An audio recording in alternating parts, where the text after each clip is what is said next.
Hello students, मैं हूं Vishnu sir और एक बार फिर आपका स्वागत है आपके अपने YouTube channel Krishna classes YouTube channel में। और आज की क्लास हर बार की तरह बड़ी ही जबरदस्त और धांसू होने वाली है, तो क्लास पूरी अटेंड करिएगा, पूरा फोकस रखिएगा क्लास पर, क्योंकि आज भी हम गोस थ्योरम पढ़ने वाले हैं। और गोस थ्योरम की एप्लीकेशंस मैंने कहा था एक पूरा चैप्टर है और वो chapter exam point of view से बहुत जरूरी है और वो ही टॉपिक्स एग्जाम में बार बार रिपीट होते हैं, तो मतलब मार्किंग भी आने के पूरे चांसेस है। तो मोस्ट इंपोर्टेंट चैप्टर है, इस वजह से पूरा फोकस होना चाहिए। ठीक है स्टूडेंट, तो आज का जो हमारा टॉपिक है गोस थ्योरम और इट्स एप्लीकेशन, क्लास 13 है। ओवरऑल लेक्चर जो है वो 13वां लेक्चर है, ये 12th class NTSC according to all board syllabus हम पढ़ने वाले हैं। ठीक है, आज के हमारे टॉपिक्स उसमें दो एप्लीकेशन हम पढ़ेंगे।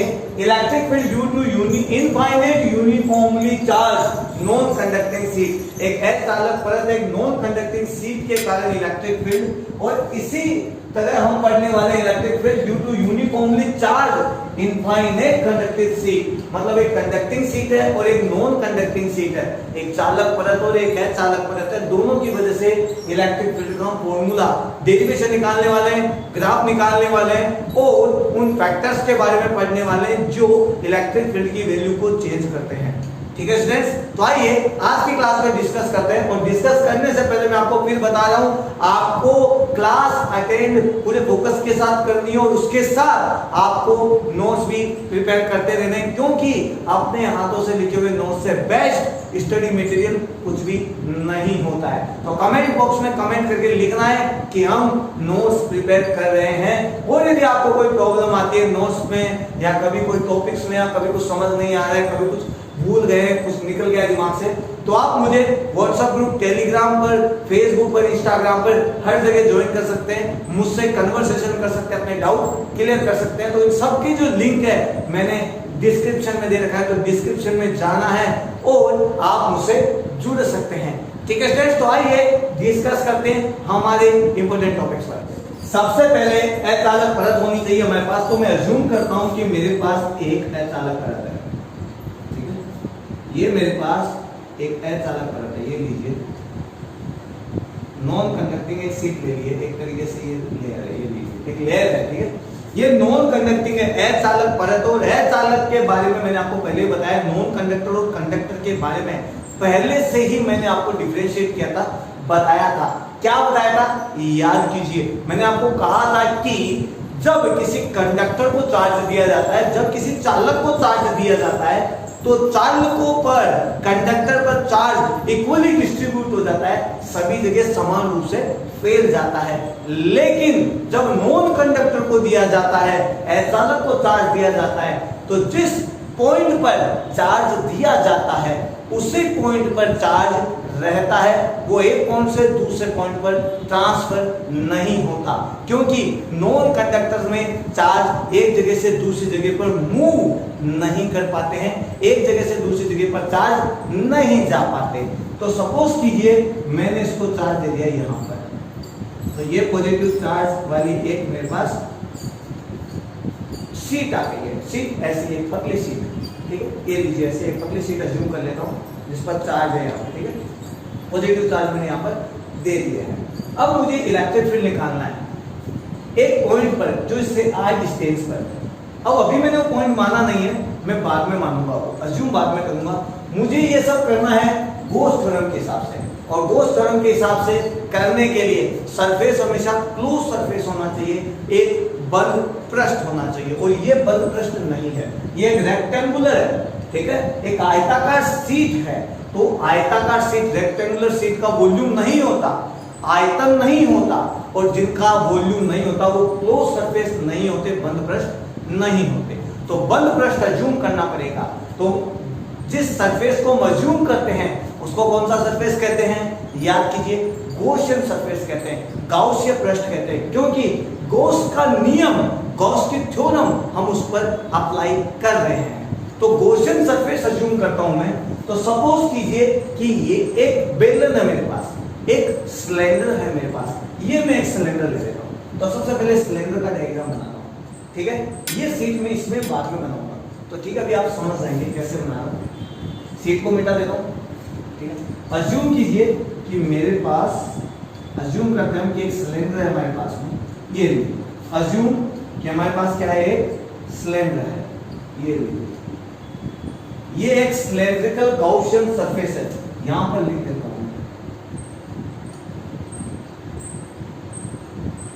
सिलेंड्रिकल गॉसियन सरफेस, बेलनाकार गॉसियन पृष्ठ एरिया।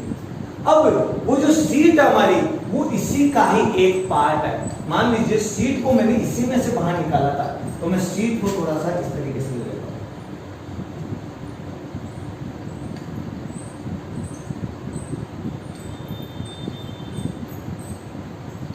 डायग्राम बना रहा हूं, थोड़ा सा वेट करिए।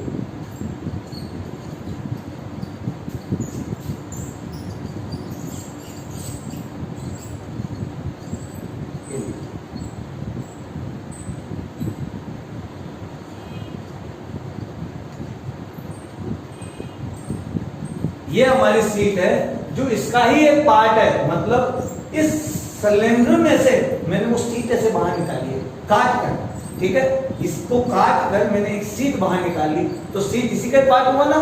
तो मैं अज्यूम करता हूं कि वो जो सीट है वो इस गॉसियन सरफेस के अंदर आती है, मतलब गॉसियन सरफेस का ही एक पार्ट है, इसके अंदर आएगी, तभी तो पूरे गॉसियन सरफेस के लिए बात की जाएगी। सीट बाहर है, सिलेंड्रिकल सरफेस आपने यहां माना है, तो चार्ज तो इसके पास रह गए, इसके पास तो कोई चार्ज नहीं है। जब चार्ज नहीं है तो आप किस तरीके से इलेक्ट्रिक फील्ड निकालेंगे, नहीं निकाल पाएंगे।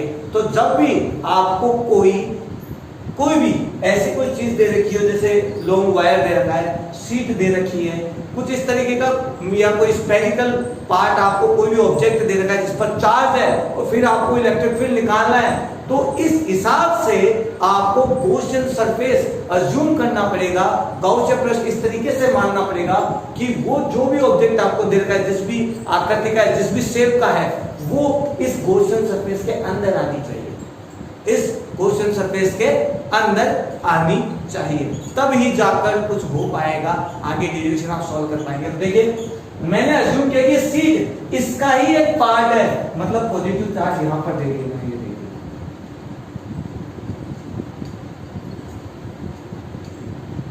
तो ध्यान से देखना, जब आप ऐसे देखेंगे ध्यान से, तो आपको इसी का एक पार्ट नजर आएगा कि ये एक सिलेंड्रिकल गॉसियन सरफेस अज्यूम किया है, तो ये सिलेंड्रिकल सरफेस है, इसमें से मैंने बाहर निकाला है, बेलनाकार पृष्ठ है जिसमें एक सीट है, इसके बीच में जो मैंने इसे बाहर निकाल ली है एक तरीके से। इसके बारे में बात कर रहा हूं, चार्ज इसके पास है, तो ये सीट इसके बीच में आ रही है, ठीक है।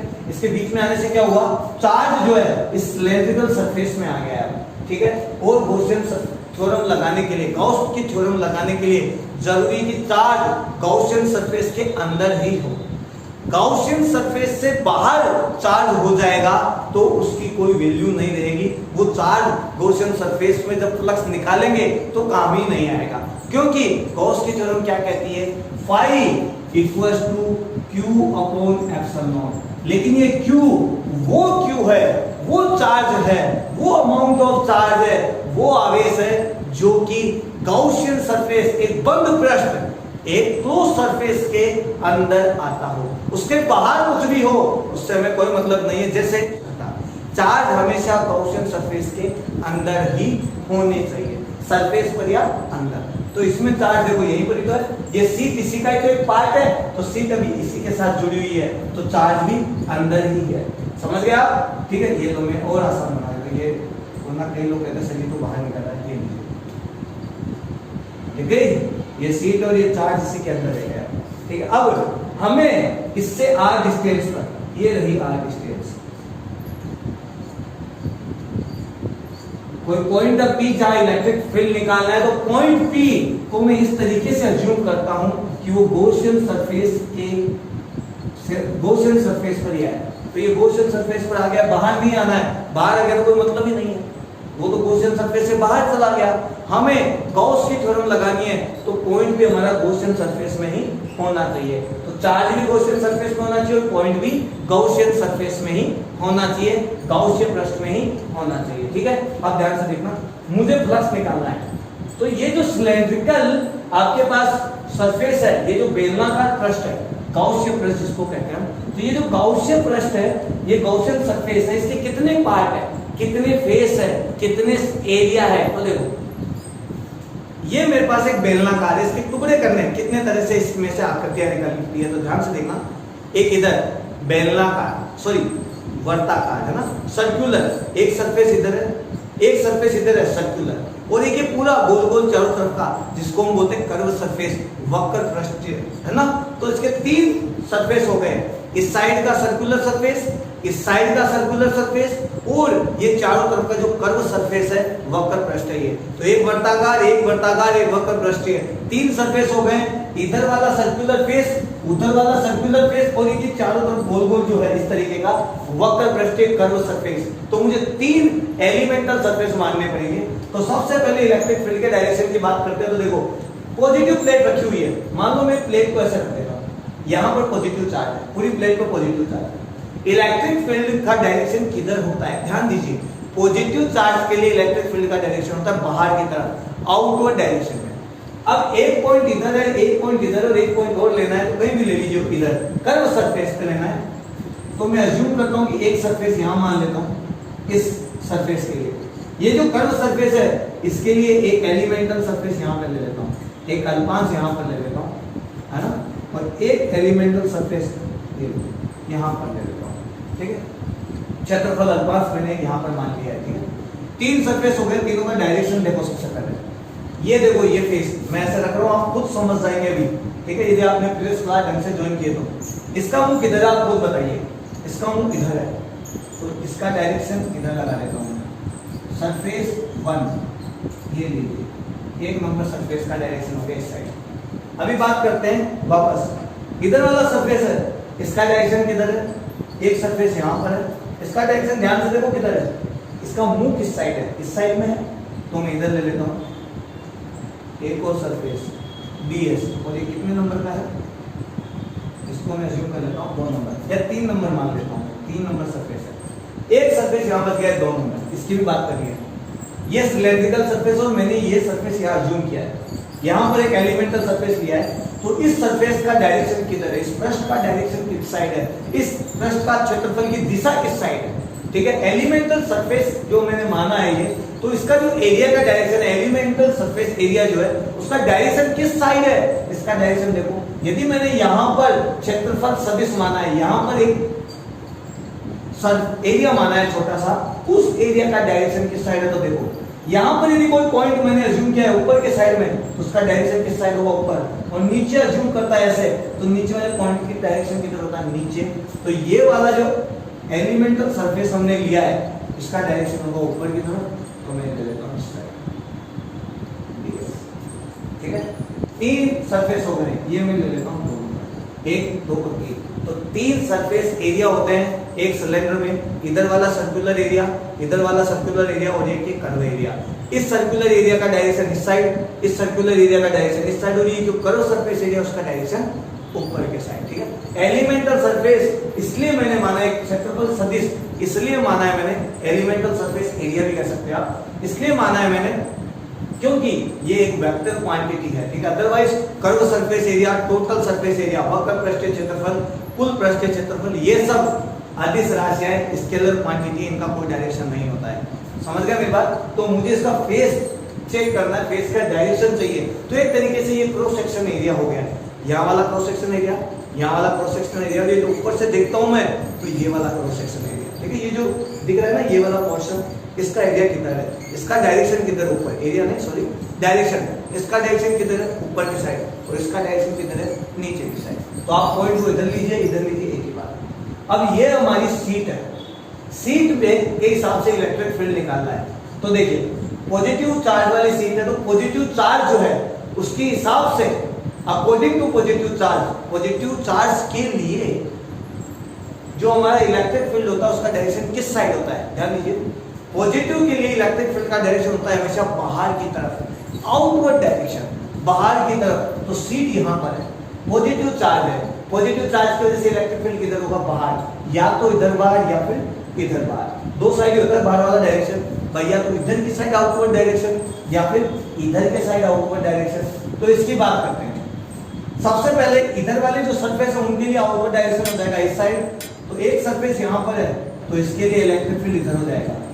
ये वाला जो सरफेस है ये भी तो इस साइड ही है, सीट के इस साइड है, तो इधर भी इलेक्ट्रिक फील्ड का डायरेक्शन इस साइड हो जाएगा। ये मैं डीएस का डायरेक्शन थोड़ा ढंग से बना देता हूँ, कहना है ना इसके, ठीक है। अब इधर के लिए बात करते हैं। तो ये जो सीट है इसमें पॉजिटिव चार्ज है, तो आउटवर्ड डायरेक्शन इलेक्ट्रिक फील्ड का, आउटवर्ड डायरेक्शन विद्युत क्षेत्र की दिशा बाहर की तरफ जो होगी वो या तो इधर होगी या फिर इधर होगी। तो आउटवर्ड डायरेक्शन जब इधर होगा तो इलेक्ट्रिक फील्ड का डायरेक्शन इस साइड आ जाएगा। तो इन दो सरफेस के लिए इलेक्ट्रिक फील्ड हो जाएगा इस साइड और एक सरफेस के लिए हो जाएगा इस साइड। मैं एक बात और बता देता हूं आपको, यदि ये वाला सरफेस आप ध्यान देते तो डीएस तो ऐसे ही रहता, सीधी सी बात है, क्योंकि पॉइंट जो है ये जो एलिमेंटल जो आपने लिया है सरफेस वो ऊपर है, तो उसका डायरेक्शन क्या होगा, ऊपर के साइड। लेकिन जो इलेक्ट्रिक फील्ड होता है वो किधर होता, इस सीट के इस साइड है, सीट ऐसे है, इसके इस साइड है ये, तो इलेक्ट्रिक फील्ड भी ऐसे होता है, इसी के तरह। समझ गए? तो पॉइंट यहाँ लीजिए, कंफ्यूज नहीं होना है। इलेक्ट्रिक फील्ड का डायरेक्शन अपन हमको सीट के हिसाब से लेना है, सीट के हम किस साइड है, उस साइड या फिर इस साइड, ठीक है। तो मैं इसको रख देता हूं, ये लीजिए हमारा काम पूरा हो गया। सीट की वजह से इलेक्ट्रिक फील्ड निकालने के लिए मैंने गॉसियन सरफेस अज्यूम किया है। गॉसियन सरफेस के तीन पोर्शन है, दो सिलेंड्रिकल और एक कर्व सरफेस, जिसपे मैंने तीन एलिमेंटल सरफेस एरिया चाहिए मुझे, तो तीन डायरेक्शन निकाली है तीनों सरफेस के लिए, ठीक है, तीन पॉइंट्स लेकर। अब हमें चाहिए total flux. So total flux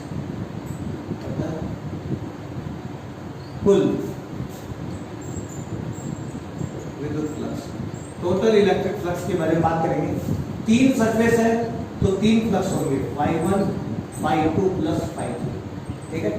तीन सरफेस है तो तीन बार फॉर्मूला लगाना पड़ेगा, E ds cos theta, surface number 1 E ds cos theta, surface number 2 and E ds cos theta, surface number 3। बात करते हैं एंगल्स की। phi equals to angle 1 first के लिए बात करते हैं, है ना, सरफेस एरिया फर्स्ट ये रहा, इसमें E और ds दोनों के बीच का एंगल बताइए। दोनों का डायरेक्शन सेम लिए हो गया है तो थीटा 0 है दोनों के बीच में, तो E ds cos 0 प्लस 2 के लिए बात करते हैं E ds, 2 number surface area. Electric field इस साइड है, लेकिन ये जो पॉइंट है यहाँ जो सरफेस है उसका डायरेक्शन ऊपर के साइड है, एरिया जो उसका डायरेक्शन ऊपर के साइड है, तो दोनों के बीच में एंगल बन गया है 90 डिग्री, और यहाँ पे मैं लिख देता हूँ cos 90। बात करते हैं थर्ड के लिए E ds, ये रहा थर्ड पोर्शन।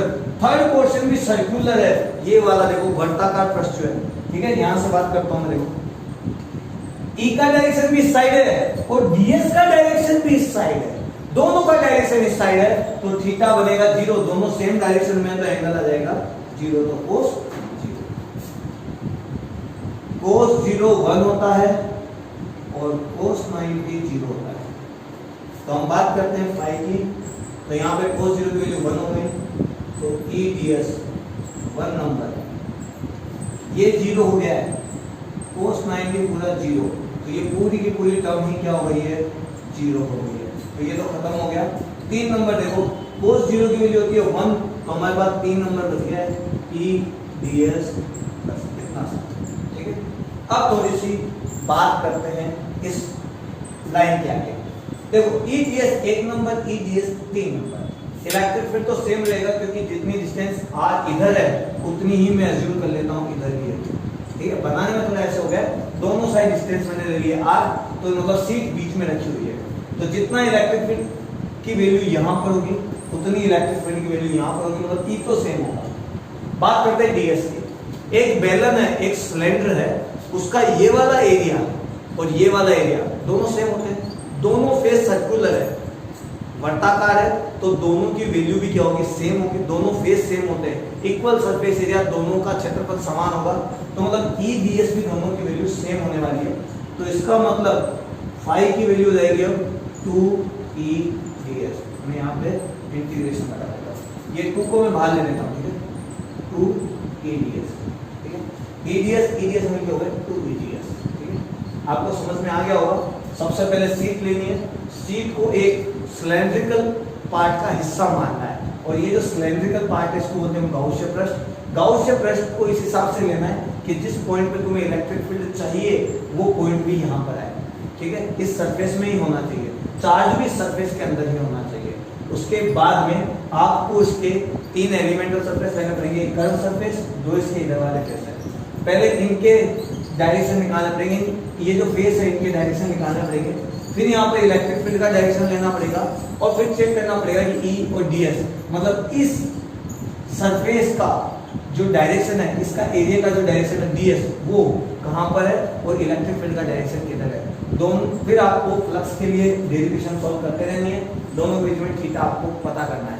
थीटा जरूरी है E और DS के बीच में, तभी हम ये और ये सब करते हैं। यदि हमें थीटा पता नहीं होगा तो हम किस तरीके से निकालेंगे। तो किसी भी सरफेस से यदि आपको फ्लक्स निकालना है तो उस सरफेस का जो एरिया है DS, उसका डायरेक्शन आपको पता होना चाहिए, और उस सरफेस पर इलेक्ट्रिक फील्ड का डायरेक्शन आपको पता होना चाहिए। इलेक्ट्रिक फील्ड और जो सरफेस एरिया है, विद्युत क्षेत्र और जो पृष्ठीय क्षेत्रफल है, इन दोनों के डायरेक्शन के हिसाब से आप फ्लक्स निकाल सकते हैं, ठीक है। नोट कर लीजिए, आपको समझ में आ गया होगा। बात करते हैं अभी आगे, क्योंकि डेरिवेशन अभी पूरी नहीं हुई है, ठीक है। तो देखिए मैं रफ कर देता हूँ।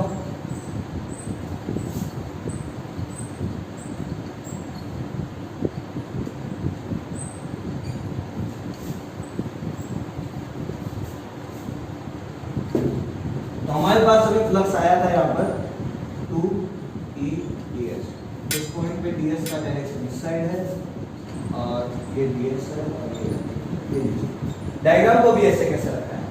तो टोटल फ्लक्स हमारे पास आया था 2EDS। एक काम करते हैं, इंटीग्रेशन कर देते हैं 2E, इंटीग्रेशन हो जाएगा किसका, DS का, इंटीग्रेशन समाकलन, और DS का समाकलन होता है S, तो फाई इक्वल टू हो गया 2ES। S एरिया, कौन सा एरिया बचा हुआ है, यहाँ हम कौन से एरिया की बात कर रहे थे, ध्यान दीजिए, ये तो कैंसिल हो गया था 90 होने की वजह से। एरिया था इसका और इसका, मतलब ये जो वर्ताकार क्षेत्रफल है, ये इधर वाले जो दो फेस है, सर्कुलर फेस, इनके एरिया की बात हो रही थी। तो इनका सरफेस एरिया क्या होता है, S। याद कीजिए सरफेस एरिया क्या होगा, और surface area pi r square होगा, लेकिन मैं यहाँ थोड़ा और आसान बना देता हूँ इसको, तो S को मैं ऐसे रहने देता हूँ, ठीक है। बात करते हैं according to Gauss theorem, according to Gauss theorem, Gauss के नियम से, गॉस के नियम के हिसाब से फाई हमेशा होता है Q upon epsilon, total charge divide by epsilon. तो अज्यूम इसमें कितना चार्ज है, Q चार्ज है, इसके पास कितना चार्ज है, Q चार्ज है, ठीक है। फाई के ये भी फाई, ये भी फाई, ये भी सरफेस के लिए है, ये भी सरफेस के लिए, मतलब टोटल गॉसिय पृष्ठ जो है उससे निकलने वाला, उससे गुजरने वाला टोटल फ्लक्स कितना होगा, 2ES। और ये गॉसियन थ्योरम के अकॉर्डिंग यदि मैं फ्लक्स निकालता हूं तो भी टोटल सरफेस किसी क्लोज सरफेस के लिए, क्लोज सरफेस ही तो है, बंद पृष्ठ ही तो है, और बंद पृष्ठ के लिए भी phi equal to Q upon epsilon. इसका मतलब आप टुकड़ों टुकड़ों में फ्लक्स निकालो या टोटल फ्लक्स एक साथ निकालो, दोनों की वैल्यू सेम होनी चाहिए। मैंने टुकड़ों में वैल्यू निकाली फाई 1 फाई 2 फाई 3 करके, और ये पूरी वैल्यू है, ये है, दोनों वैल्यू सेम होनी चाहिए, और जब दोनों वैल्यू सेम होनी चाहिए तो Q upon epsilon equal to क्या हो जाएगा, 2ES। मुझे E चाहिए तो E इक्वल टू हो जाएगा Q अपॉन 2S एप्सिलॉन। अब यहां थोड़ी डिस्कस वाली बात आती है, क्या ये एक सीट है, सीट ये लीजिए, मैं एक और बना देता हूं, उसमें चार्ज यहां पर है, चार्ज क्या अलोंग द लेंथ है।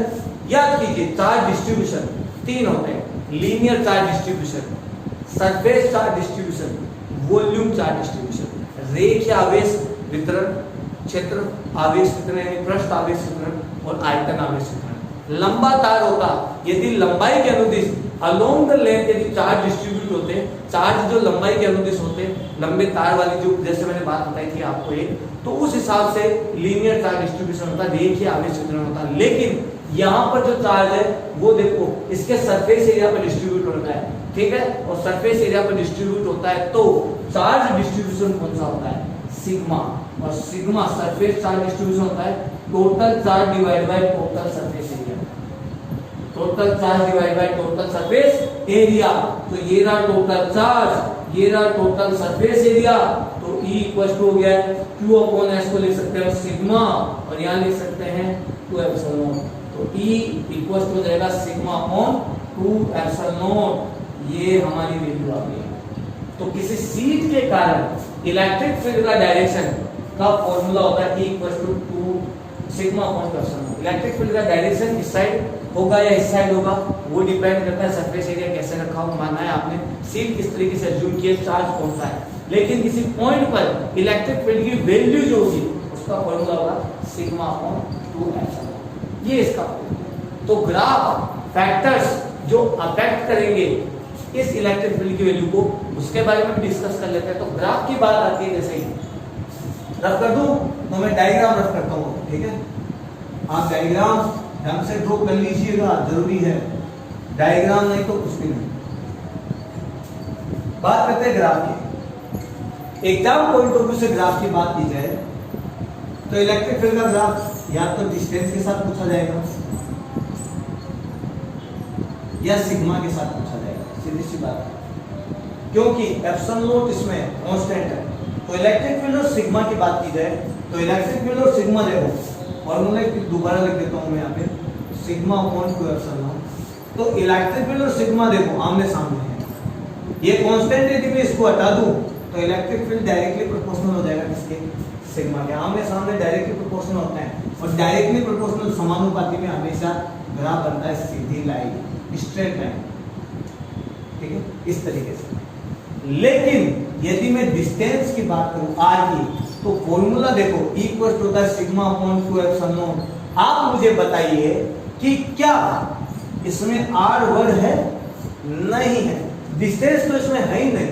जब डिस्टेंस है ही नहीं, फॉर्मूले में डिस्टेंस का नाम ही नहीं है, कहीं जिक्र ही नहीं है, तो इस डिस्टेंस का, इस r का इलेक्ट्रिक फील्ड से कोई लेना देना भी नहीं है। मतलब इलेक्ट्रिक फील्ड कभी भी डिस्टेंस पे डिपेंड नहीं करता है। तो अकॉर्डिंग टू r की बात की जाए तो r के हिसाब से इलेक्ट्रिक फील्ड हमेशा कांस्टेंट रहेगा। तो electric field equals to constant, ठीक है, r कितना भी चेंज कर लो इलेक्ट्रिक फील्ड की वैल्यू नहीं बदलेगी। आई थिंक आपको डेरिवेशन पूरी समझ आ गई होगी, बस इसे प्रैक्टिस में लाना, क्योंकि एग्जाम पॉइंट ऑफ व्यू से बहुत जरूरी है।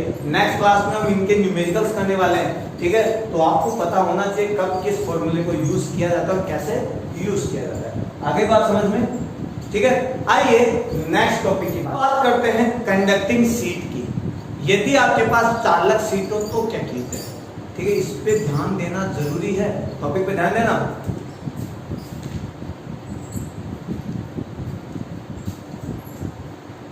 तो स्टूडेंट्स अब बात करते हैं electric field due to conducting plate, ये भी जरूरी है, ठीक है, तो ध्यान से देखना।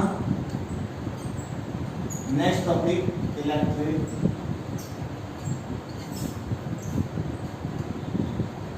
Field due to conducting plate.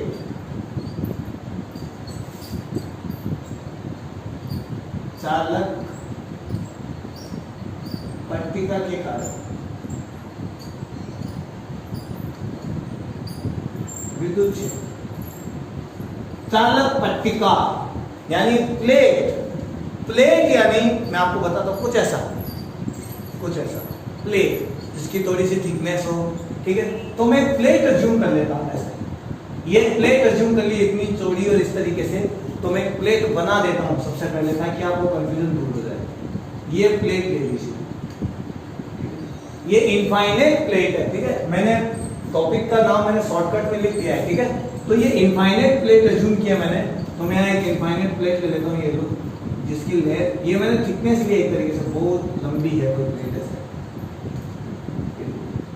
ये प्लेट ले ली है, ठीक है, इनफाइनाइट के लिए मैंने ऐसे डायरेक्शन लगा दिया, ठीक है, एक प्लेट अज्यूम कर लिया मैंने एबीसीडी, ठीक है, इसका एक पार्ट अज्यूम किया, वैसे तो इनफाइनाइट लॉन्ग है लेकिन मैंने एबीसीडी नाम से प्लेट अज्यूम कर ली है, ठीक है। इस पर चार्ज है और चार्ज इक्वली डिस्ट्रीब्यूट होंगे या वहीं पर रहेंगे जिस पॉइंट पे आपने दिया है, वो डिपेंड करता है इसके नेचर पर। ये कंडक्टर है या फिर नॉन कंडक्टर है, इस पर डिपेंड करेगा। तो ये कंडक्टर है, चालक पट्टी का एक कंडक्टिंग प्लेट है और कंडक्टिंग प्लेट पर चार्ज इस तरह से रहते हैं, इसके सरफेस पर है, ठीक है। तो आपने एक अज्यूम कर लिया है कंडक्टिंग प्लेट को, जिसके आपने पोर्शन ले लिया है, एक एबीसीडी नाम से पोर्शन ले लिया है, इस पर चार्ज इक्वली डिस्ट्रीब्यूट है, तो हमको इतने से ही मतलब है, ठीक है। ये एक पार्ट है इसका, इस तरीके से, ठीक है। इस पर इतनी मोटी है ये, ऐसे मान लीजिए, और इस तरह से इधर फेस है इसका। ये मैं इस तरीके से अज्यूम करता हूं कि एक गॉसियन सरफेस इसी में ही हो, ठीक है। तो एक गॉसियन सरफेस अज्यूम करता हूं, तो सिलेंड्रिकल गॉसियन सरफेस ले लेता हूं, ये लिख लीजिए, एक सिलेंड्रिकल गॉसियन सरफेस,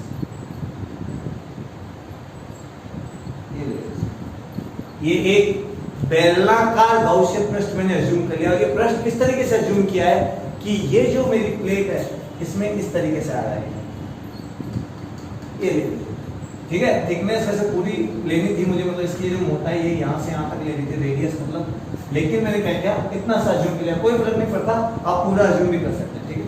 लेकिन ये इस तरीके से है, देखो ध्यान से, ऐसे कुछ पोर्शन इसका अंदर आ रखा है, इसके सरफेस में ऐसे अंदर आया हुआ है, समझ गए ना मेरी बात। इसलिए मैंने इसको अंदर की साइड डालकर बनाया, ठीक है, ताकि आप समझ जाए, ठीक है। ये डायग्राम बन गया है। अब वही हमारा सीधा सीधा सिंपल कॉन्सेप्ट है कि हमें टोटल फ्लक्स चाहिए, हमारा पॉइंट इससे r डिस्टेंस पर है, तो मैं यहाँ पर ले लेता हूँ डिस्टेंस r, ठीक है। यहाँ पॉइंट P चाहिए, तो ये पॉइंट P अज्यूम इस तरीके से करना पड़ेगा हमें कि गाउसियन सरफेस की किसी एक फेस पर पॉइंट P होना चाहिए। तो ये वाला जो फेस, इससे पॉइंट P मैंने मान लिया, पॉइंट P से बाहर मत मान लेना, अदरवाइज कभी आप इलेक्ट्रिक फील्ड निकाल ही नहीं पाएंगे, क्योंकि जैसे P पॉइंट बाहर चला जाएगा तो टोटल चार्ज तो हमेशा अंदर का गिना जाएगा। तो पॉइंट P को अज्यूम करना है कि वो इसके सरफेस पर ही हो। चार्ज हमेशा बाहर वाले अज्यूम नहीं किए जाते, सारे चार्ज वही होने चाहिए जो इस सरफेस के अंदर आते हो, वही चार्ज जो है फॉर्मूले में हम लेंगे, जो हम फॉर्मूला यूज करते हैं 5/Q/S, उसमें ये जो टोटल चार्ज होता है ये वही होता है जो चार्ज इस गाउसियन सरफेस के अंदर आता है। गाउसियन सरफेस के बाहर वाले चार्ज की कोई वैल्यू नहीं है, समझ गए। आगे बात करते हैं, तो हम 3 सरफेस अज्यूम करते हैं। सरफेस नंबर 1, एक सरफेस यहाँ ले लेता हूँ कर्व सरफेस एरिया के लिए, ये जो गोल गोल वाला सरफेस है ना चारों तरफ का, उसके लिए एक पॉइंट यहाँ पर ले लेता हूँ, और इस पॉइंट पर सरफेस का डायरेक्शन किधर होगा, ऊपर की साइड। अभी हमने बात की थी सरफेस नंबर 2, और एक सरफेस में यहाँ ले लेता हूँ, ठीक है, ये सरफेस नंबर 3, और इसके लिए डायरेक्शन किस साइड होगा, इस साइड। ये इसका फेस का डायरेक्शन इस साइड है, इस पॉइंट पर फेस का डायरेक्शन ऊपर की साइड, और इस पॉइंट पर फेस का डायरेक्शन उस साइड है। तो मैं यहाँ पर एक डायरेक्शन लेता हूँ ds का इस साइड। तो 3 फेस पर 3 पॉइंट अज्यूम किए और तीनों पर मैंने डायरेक्शन लगा दिए हैं। ds का डायरेक्शन इस साइड है, ds का डायरेक्शन ऊपर की साइड, और ds का डायरेक्शन इस साइड है।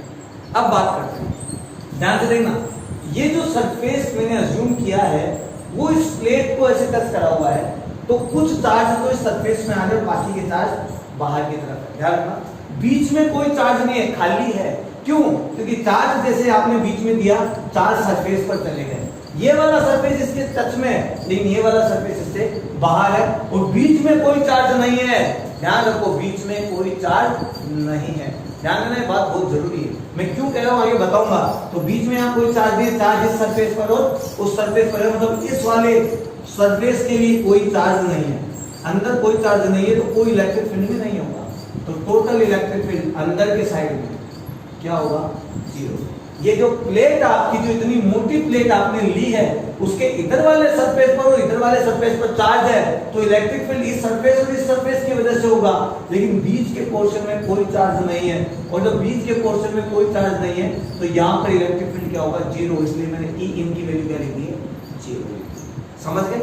इतनी मोटी प्लेट के एक पोर्शन ये है एक पोर्शन इधर और बीच वाला पोर्शन खाली है, और ये खाली वाली जो पोर्शन है उसमें ई एन की वैल्यू क्या होगी 0, क्योंकि यहाँ पर कोई चार्ज नहीं है। देखो इस गॉसियन सरफेस में यहाँ पर कोई चार्ज नहीं है, यहाँ पर है, मैं मान सकता हूँ यहाँ पर है, तो यहाँ का चार्ज कर्व सरफेस एरिया इस सरफेस नंबर 2 के लिए इलेक्ट्रिक फील्ड देगा, ना कि इसके लिए।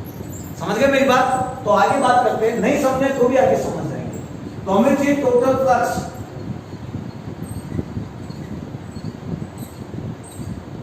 अतः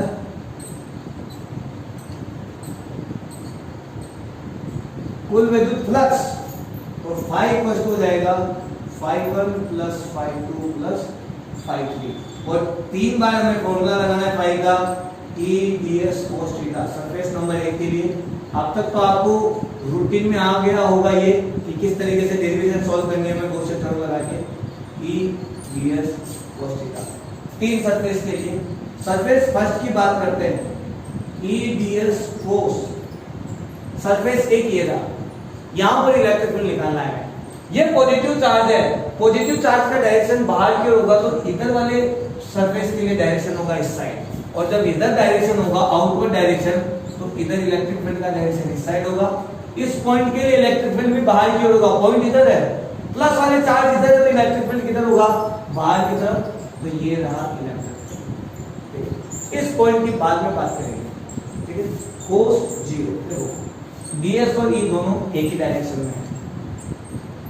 2 नंबर के लिए बात करता हूं, और 2 नंबर ये रहा जहां E इस डायरेक्शन में है, ds अपर डायरेक्शन में, दोनों के बीच एंगल बन गया 90, तो ये वहां पर हो गया cos 90। अब बात की जाती है थर्ड वाले पोर्शन के लिए।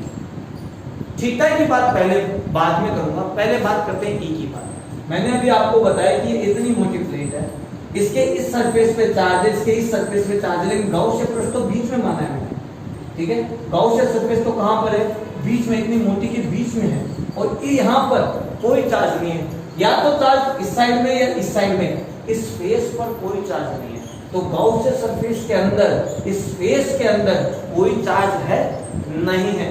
जब इस फेस में कोई चार्ज नहीं है भाई, इस अब अधिकतर लोगों के मन में क्या होगा कि इसमें भी तो चार्ज नहीं है, लेकिन इस फेस से पहले चार्ज आता है, और चार्ज की वजह से इलेक्ट्रिक फील्ड का डायरेक्शन बाहर की तरफ आ जाता है, जो कि इस वाले पोर्शन में है।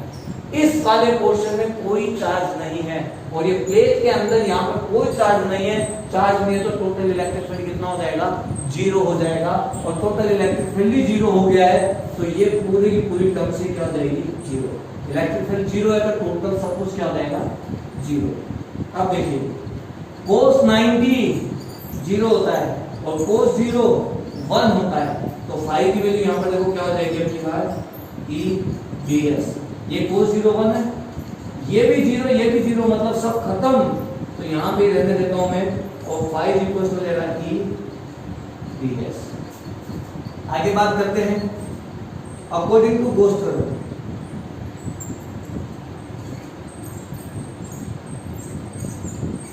गोस थ्योरम से क्या होगा, Q अपॉन एप्सिलॉन नॉट होगा फाई, ये हम सब जानते हैं। ये है डायरेक्ट हम फाई की वैल्यू निकालें, और यदि टुकड़ों टुकड़ों में निकाले से φ1 φ2 φ3, तो टोटल वैल्यू हमारे पास कितनी आती है E ds। मतलब ये वाला फाई और ये वाला फाई दोनों की वैल्यू तो सेम होनी चाहिए। जब सेम होनी चाहिए, फाई की वैल्यू गोस थ्योरम के हिसाब से ऐसे है, जबकि हमने ये निकाली है, तो ये दोनों इक्वेशन क्या होगी बराबर, दोनों वैल्यूज क्या होगी बराबर। तो मैं यहाँ पर लिख देता हूँ Q upon epsilon not E ds, ये ठीक है। तो आपको इतना समझ में आ गया होगा। मैं इसको रफ कर देता हूँ क्योंकि डेरिवेशन आगे और भी है, ठीक है, और सबके लिए मुझे थोड़ी जगह कम पड़ रही है, तो मैं यहाँ से रफ कर ही देना पड़ेगा। एक और बात, मोमेंट्स का ध्यान रखिएगा, क्योंकि मोमेंट्स और डायरेक्शन ये ही हमारी डेरिवेशन को आसान बनाएंगे।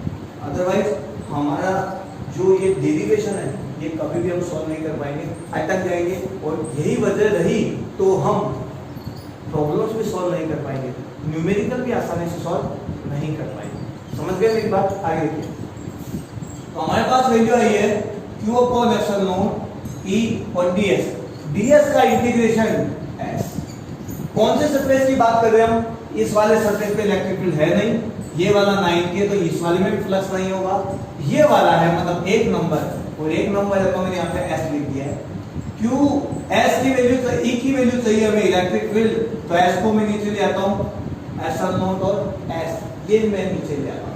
ठीक है, आगे देखिए, ये है तो प्लेट, प्लेट है तो इसका मतलब क्या हुआ, इसके सरफेस पर चार्ज फैला हुआ है, इसके सरफेस पर चार्ज फैला हुआ है, और सरफेस पर चार्ज होता है तो चार्ज डिस्ट्रीब्यूशन होता है, सरफेस चार्ज डिस्ट्रीब्यूशन, पृष्ठ आवेश वितरण, और इसकी वैल्यू होती है sigma upon sorry Q upon S, sigma equal to Q upon S, total charge divide by total surface area, कुल आवेश घटा कुल पृष्ठीय क्षेत्रफल। तो यहां से मैं क्यू अपॉन एस को लिख सकता हूं सिग्मा, और सिग्मा अपॉन एप्सिलॉन इक्वल होता है, ये हमारा नया फॉर्मूला निकल के आ गया। पहले वाले में क्या था, 2 आ रहा था, अभी यहाँ पर 2 नहीं है, तो नॉन कंडक्टर शीट के लिए 2 आता है, और कंडक्टिंग प्लेट के लिए ओनली सिग्मा अपॉन एप्सिलॉन आता है। बात करते हैं ग्राफ की, ये लीजिए ग्राफ, ग्राफ ई और आर के बीच, ई और सिग्मा के बीच, ई और आर के बीच की बात करते हैं, तो यहाँ पर ई है लेकिन इस फॉर्मूले में आर नहीं है, मतलब ई की वैल्यू आर के अकॉर्डिंग कभी नहीं चेंज होने वाली, और ई की वैल्यू भी आर के अकॉर्डिंग चेंज नहीं होने वाली है, तो इसका मतलब ई रहने वाला है कांस्टेंट, तो ई इक्वल्स टू कांस्टेंट, तो ये स्ट्रेट लाइन आएगी। लेकिन ई और सिग्मा का क्या रिलेशन है, ई और सिग्मा आमने सामने है, और आमने सामने हमेशा डायरेक्टली प्रोपोर्शनल होता है, डायरेक्टली प्रोपोर्शनल होता है, तो ये लीजिए इस तरीके से एक लाइन खींच दीजिए, और E directly proportional to sigma, ये हमारा काम है।